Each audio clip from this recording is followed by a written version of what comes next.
Welcome to the Metric Stack podcast. Your hosts, Allan Villa and Lauren Thibodeau, will talk to founders, leaders, marketers, and more to uncover how they succeed with data. Whether you're struggling with data, reluctant to take the leap, or maybe you're a seasoned expert with years of experience, you'll hear stories from people like you who have used data to grow and scale their business.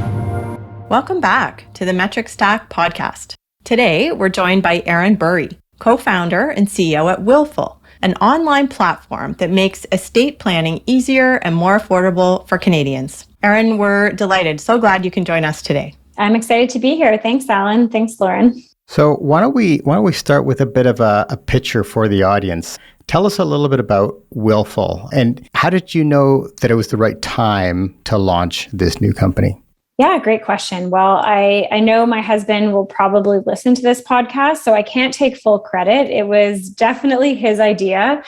He's one of those entrepreneurial thinkers who has a million business ideas a minute. And it was after his uncle had passed away suddenly. And we really saw, like anybody else out there who has lost a loved one, all of the steps you have to take after someone passes away and how much more difficult that is if you don't have a proper plan in place prior to passing away. And when we looked into solutions that catered to us as early 30s at the time digital natives, we found, the Airbnbs and Ubers and Wealthsimples of the world that were making these processes simpler and more beautiful, but we didn't really see any innovation in the estate planning space. It was very much still the way it had been done, 50, 100 years ago, very paper-based, visiting lawyers and offices. So we just saw an opportunity to kind of modernize that process and bring it online with a beautiful user experience. So why was it the right time? Well, it was kind of the moment that we had a personal experience was the inspiration for it. But I think it was also a time when people were, in 2017, much more comfortable with doing important transactions online and taking care of things like their banking and their financial transactions. So it did turn out to be prescient because during COVID, estate planning became very top of mind for people in a way that it really hadn't before. Let's just stay there for a second because, as this is a new space, and yes, I agree, there's a lot of people that are becoming more familiar with doing all sorts of things online. But this is a special area. How did you get your first customer? How was that experience?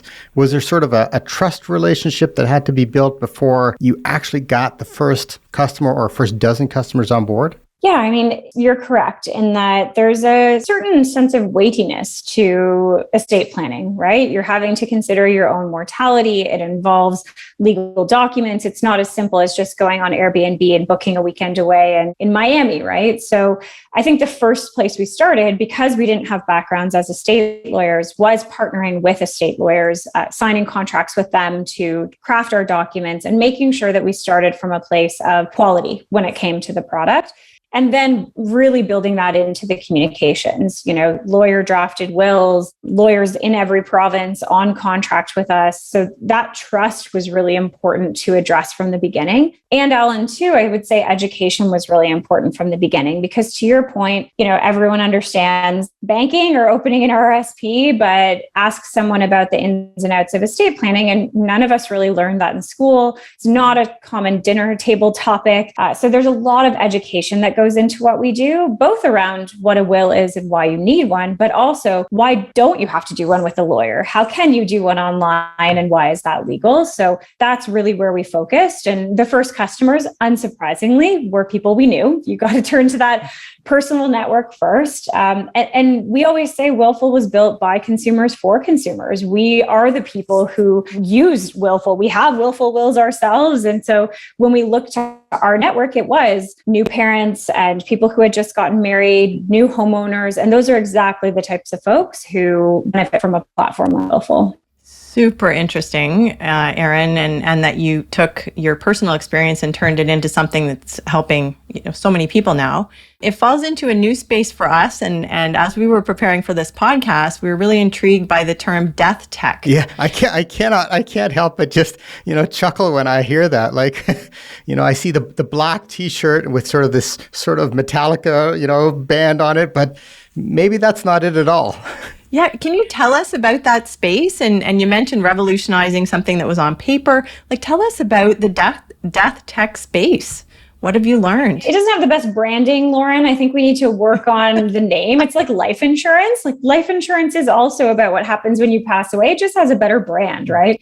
Yeah. But when we started out in the space, we obviously did our research on the market and we looked at what else was out there. And there were companies in the UK and the US who were tackling aspects of the pre-planning and post-death process. So there's so many things that you can tackle along that continuum, from helping people get life insurance to pre-planning a funeral to creating the legal documents like wills and power of attorney documents. Then there's this whole other side of the coin, which is post-death, right? When someone passes away, you're organizing a funeral, you're taking care of the burial, you're settling their estate, applying for probate. So there's so many companies out there that are tackling, simplifying and modernizing elements of that process, from direct-to-consumer cremation platforms that make it more affordable to cremate someone or even a pet. There are companies that are simplifying estate settlement that help guide you through closing up bank accounts and digital accounts for a loved one. And then, of course, there are folks like us who are tackling the legal documents. So there really is this burgeoning space that has been coined death tech, not by me, but someone else, that really tackles kind of every aspect of that process. And it's interesting because when we've pitched investors in the past, we've had some feedback that, it's a pretty niche space. And I always chuckle to myself because everybody is going to pass away at some point. This is a product that will touch each of us, both because we're all going to pass away at some point, hopefully way far in the future, and because everybody will go through the loss of a loved one, especially as we're going through the largest wealth transfer in history. So I think it's a good thing that people are modernizing this process and that it's not in the shadows as much anymore, because part of our role is de-stigmatizing conversations about death, which, let's be honest, we all avoid as much as humanly possible. So, you put it that way, and maybe none of us should be surprised that this is an industry. I mean, it's been an industry forever and ever and ever. But nowadays, I mean, if anybody wants to do anything, they go online and they type in what they're looking for, and up pops, the available services. So tell me a little bit about, in the early days, if people were doing that, were they finding you? So let's go beyond the friends and family kind of first customers.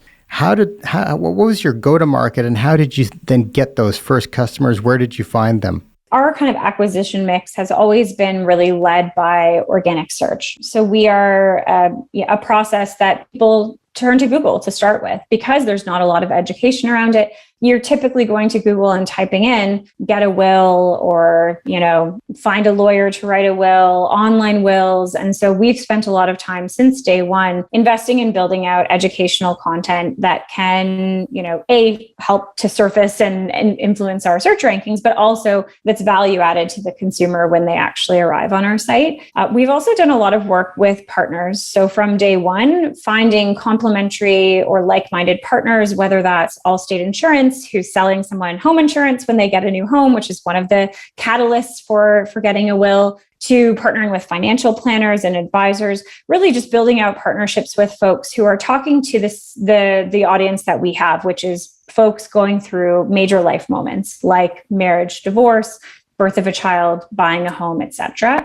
And we've also done a lot of PR. So I used to own a PR agency, and it's funny, I know we're talking a lot about data today, and there's a lot of focus with e-commerce or digital companies around, metrics-driven user acquisition, like ad strategies. And we absolutely have a paid acquisition manager who focuses on that and does a great job. But again, our biggest challenge is just getting Canadians to think about having a will or to learn about just the basics. And once they know about it, we become a natural choice. And one key way that we've always done that is PR.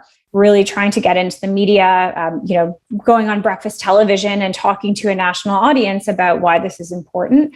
So that was something we focused on in the early days, and that really helped us to get to our first, 1,000 customers. So let me poke you there.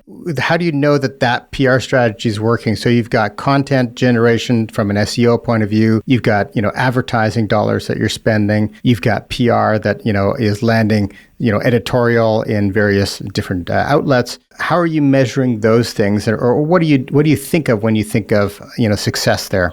Yeah, I mean, it's funny. People always kind of lump PR in with brand marketing and say that it's really hard to track. And it absolutely can be. It's not as scientific as running a Facebook ad and seeing a set of metrics. But I'm an instructor for Grow Class, and my whole talk track is the fact that PR can be growth. It can be metrics driven. And the types of things that we measure when it comes to PR and media coverage are things like referral traffic directly from links that are embedded in third-party sites. We measure the impact on direct and organic search traffic, especially if it's a TV segment, let's say. Well, there is no referral link out. It's a broadcast segment, but we can see the impact and annotate that in Google Analytics to know, oh yeah, that's the day that we were on breakfast television, and we can see that spike. We measure it through things like domain authority, because when you do have high quality backlinks, you can actually see that domain authority going up as a result of that. And we also ask our customers, which I think is so key, where did you hear about us? And we constantly see amongst those other sources like professional recommendations or referral from friends and family, organic search, PR and media is, I read about you in a news article, tends to be one of our top 5 reasons that someone came across us. I think that's key as well, just to sort of pause on that piece of advice, that low-tech idea of just asking, where did you hear about us? Because multi-channel last touch attribution, nobody has solved that. It is absolutely one of the most difficult things to do. So yeah, let's just ask people. And it's not always scientific, right, Allan? But to your point, I don't think that anyone has perfected mapping to the nth degree exactly how people found us and moved through the funnel across devices and, where to attribute it. But I think a combination of looking at how they came into your website, how they moved through it, and then just asking them, where do you remember hearing about us can be a great place to start. Absolutely. We're not always rational and we don't always remember. So yeah, the more data points you've got, the better, that intelligence is going to be. So as you've gone on to fundraise, you, I assume, have started to track or double down on certain metrics kind of pre and post. Can you tell us a little bit about sort of what you measured, in before, and sort of has anything changed and matured or evolved in some of those performance metrics that you might be measuring today, specifically around growth? Absolutely. I mean, we were, like many startup founders, extremely immature when it came to data and metrics in the early days. Partly because we were just so focused on, getting a product ready and launched and partly because it wasn't our background. As I mentioned, my background is as a tech journalist and I owned a PR agency for 6 years. So brand marketing is really my forte and not data and analytics. So it was really only when we brought in our CTO, Matt, who is very adamant about clean data and analytics and analyzing the funnel, that he really started to wave the flag and champion the importance of this. And honestly, if he hadn't, it would have taken us a lot longer than it has to get to where we are now, which is being a very data-driven company that places a lot of importance on analytics. And, that included things like implementing Amplitude for product analytics and building out an internal growth dashboard, which maybe Clipfolio could help us with, but a growth dashboard that gives us a real-time view of the key metrics in our business. And the types of metrics that we care about from a business perspective are things like our NPS score. We do have to have a product that people love, so NPS is a really valuable metric for us. Our review score on Google or Trustpilot, which speaks to how much people love our product and their likelihood to refer people. And then, the obvious things that investors and businesses care about, like our average order value, our conversion rate, which is obviously really important to how relevant our website content is and how easy it is to move through our product. We're not SaaS, we don't charge recurring revenue. So things like churn are not relevant to us right now, but things like growth month over month and signups are big for us, because you can sign up for an account on Willful and maybe finish it and pay for your will at a later date. So those are the types of things that we would be measuring in that kind of ongoing dashboard. And then in Amplitude, we're really looking at the smaller, sections or chunks of that funnel and trying to figure out how could we better empower people with the education and knowledge they need to make it further in the process and ultimately complete their will. Were there some metrics that the investors brought to the table that you guys weren't aware of, that were almost like an eye-opening, a better way to sort of manage and look at your business? I think the investors were really helpful on unit economics, right? Looking at things like the customer acquisition cost for paid channels, the customer acquisition costs for blended, and how that relates to the lifetime value of your customer. And again, as a one-time purchase product right now, our lifetime value of our customer is our average order value. If you're paying $149 for a will and power of attorney documents on Willful, right now, we're not charging you anything in the future. So we have to be able to efficiently acquire you as a customer for a cost that makes sense. We can't be spending $500 on getting you in the door as a customer because we're not going to make that back in future. So I think the nature of our business as it stands now really relies on positive unit economics. And that was something that investors really worked with us to make sure was standing out. Yeah, so that's really interesting, right? Because in your business, there's no sort of future or upgrade opportunities. So everything ahead of the sale, you need to really, really work on to make as efficient as possible. So get them in, keep your CAC low, keep the onboarding efficient, hopefully not have any sort of lengthy onboarding discussions, and away you go. For sure. I would say that's the goal today, or that's the picture today. Yep. Our vision, though, has always been to build a suite of digital products that help people with pre-planning or post-death services. So right now we're one-time transactional, but one thing that we've consistently heard from investors is we've got to have that recurring revenue, right? And not that we're implementing that or considering it only because of investor demand. That's not a good reason to build that out. But we also do know that our customers every day are asking for other tools, whether that's the ability to record other information outside their will, the ability to share that with family members and executors,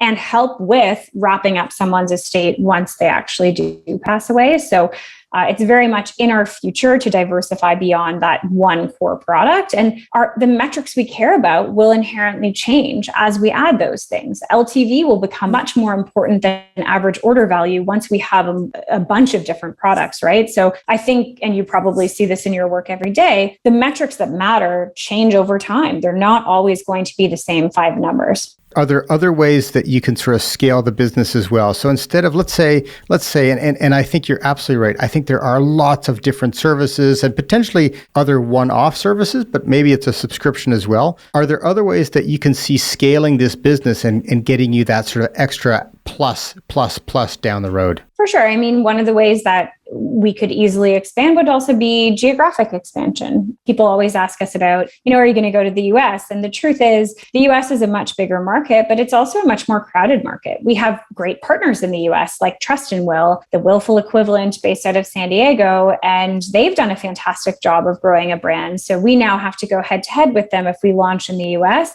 So we are constantly evaluating the different levers for growth in the business. And one of those is just widening the pool of customers that could buy the existing product. One of them is expanding the SKUs that we sell so that we can diversify that.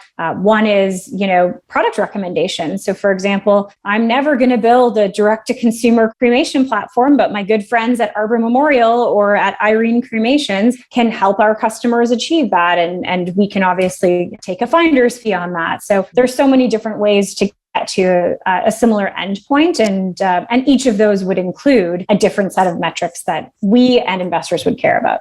Yeah, it's interesting when you raise NPS, and what's striking me is the trust. I mean, you mentioned brand, you mentioned it's a taboo topic. As you're letting people in and you're partnering with them, Willful is partnering with them on this really intimate process of someone dying, you're building up a trust that, I use Airbnb, I love it, but it's a different level of trust and intimacy with your platform than others. So that's just striking me that NPS is a really interesting metric and maybe has more power in your world than some of the other companies who are using it.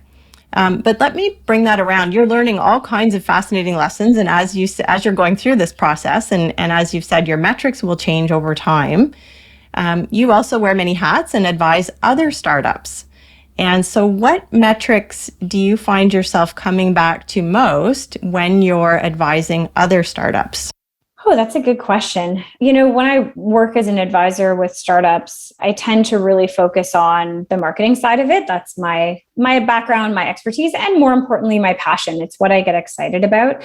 So I'm constantly looking at the kind of marketing focused metrics. So things like not just customer acquisition cost, but the channel diversification and the metrics associated with each channel. So one trap I think people get into is they rely way too heavily on one source of traffic. For example, Google organic search or Facebook ads traffic. And then all of a sudden, iOS 14 makes it really difficult to advertise on mobile, or Google updates its search algorithms and your SEO ranking, hits the toilet. And all of a sudden, you really don't have a backup plan for how you're going to replace that traffic. So one of the big metrics I focus on, not really a metric, but a set of metrics, is the channel diversification. What is the percentage of your traffic that's coming from each source? And what's the percentage of your conversions or your customers that are coming from each traffic source?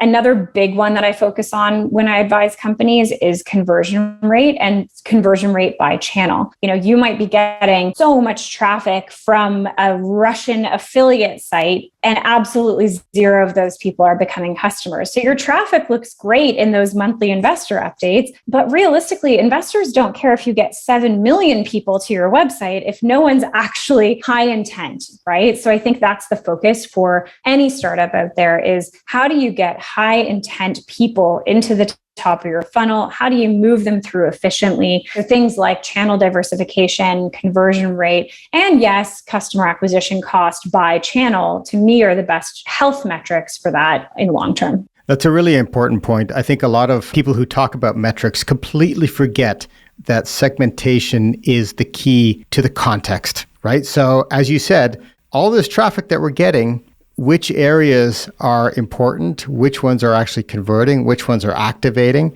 And I think you really have to, with every single metric, across every single department and aspect of the business, you really need to sort of uncover and say, okay, what is the aggregate not telling me? And if I open up this lid, what can I see is actually truly happening? And then you double down on the areas that are working and simplify your business where you can actually get rid of certain things. I want to bounce off of that and see, is there an example that comes to mind for you of that, Erin, either from Willful or from one of the companies you're advising, where when you segmented a particular data set, something different jumped out than what you were expecting? Absolutely. I mean, so we launched a new kind of B2B stream of our business last year, which was really about forming larger corporate partnerships that could help to unlock their audiences and highlight the importance of a will and drive their customers to complete their will on Willful. So we created a partnership nationally with Allstate Insurance, which was our biggest partnership to date, and launched that in the spring. And we've done a lot of analysis around the folks that are coming in through Allstate, either through their individual agents or through their website, where there's also an offer for Willful, versus some of our other channels like organic search or direct traffic. And we found that people coming in through Allstate were much more likely to convert to becoming customers. And the insight that you take away there is, well, if I'm sitting face to face with, or virtually or on the phone with my Allstate agent, and I've just bought home insurance, and they say, well, hey, did you know that you need to either get or update your will when you acquire a large asset like that?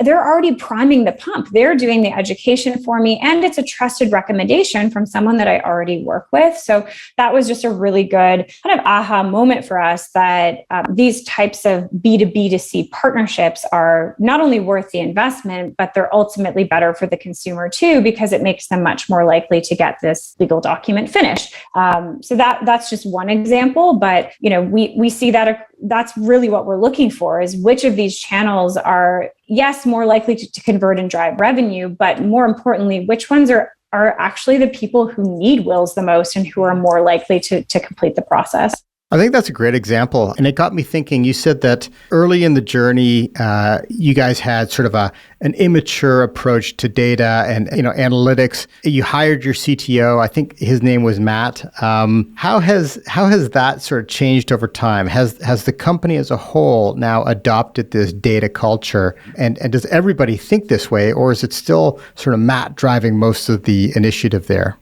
Yeah, I mean, it's funny. It was definitely, when it was the three of us, it were four people. It was definitely Matt kind of in every conversation being a bit of the broken record, saying, but what about the data? But the longer we let this lag, the harder it's going to be, the less historical data we're going to have. And we'd be like, yeah, Matt, but we'll get to it soon. And I'm so grateful that he did harp on that so much, because every conversation that we had, whether it was about marketing or new product development or tweaking our existing product, it always came back to data. And thanks to him, we did spearhead kind of these OKRs and goals around implementing a product analytics tool and really cleaning up our Google Analytics and making sure that it was tracking as accurately as it could possibly be, knowing it'll never get to 100%. And then also saying, hey, we need a human who is not me to own this, because I'm not an analytics expert. And there are people whose entire jobs is just keeping data clean and managing data and analyzing it. And I can't be that person, but he was a huge advocate for somebody has to be that person. And if it's not a full-time person's job, it has to be a part of someone's job. So as a result of that, we did make data one of the core company goals for multiple quarters in a row, which we never would have without Matt. And we also made it part of someone's job. So we actually just hired our first product manager, which seems like a very late hire for a product manager, but such is startup life. And part of her role is data and analytics. And that was front and center in the job description, in the entire interview and hiring process.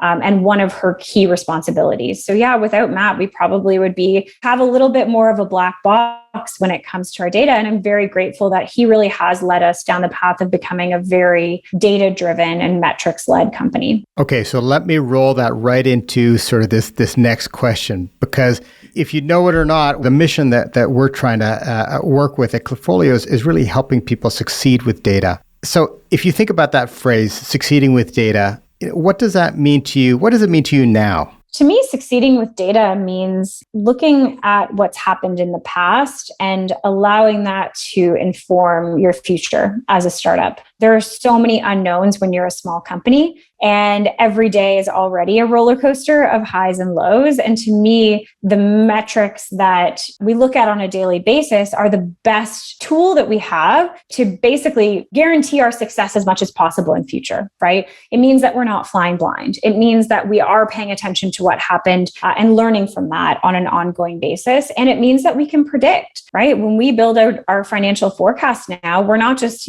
putting a finger to the wind and saying, how much do we think we can make this year? We're looking at the historical data and allowing ourselves to make assumptions based on actual historical data versus just a hope and a prayer. So succeeding with data to me means you either analyze and use data, or you probably will get to a point where you're not running your business very well. Wise words, very wise words. And a great segue into maybe a closing piece of advice that you would leave with founders. What advice do you have to help them succeed with data?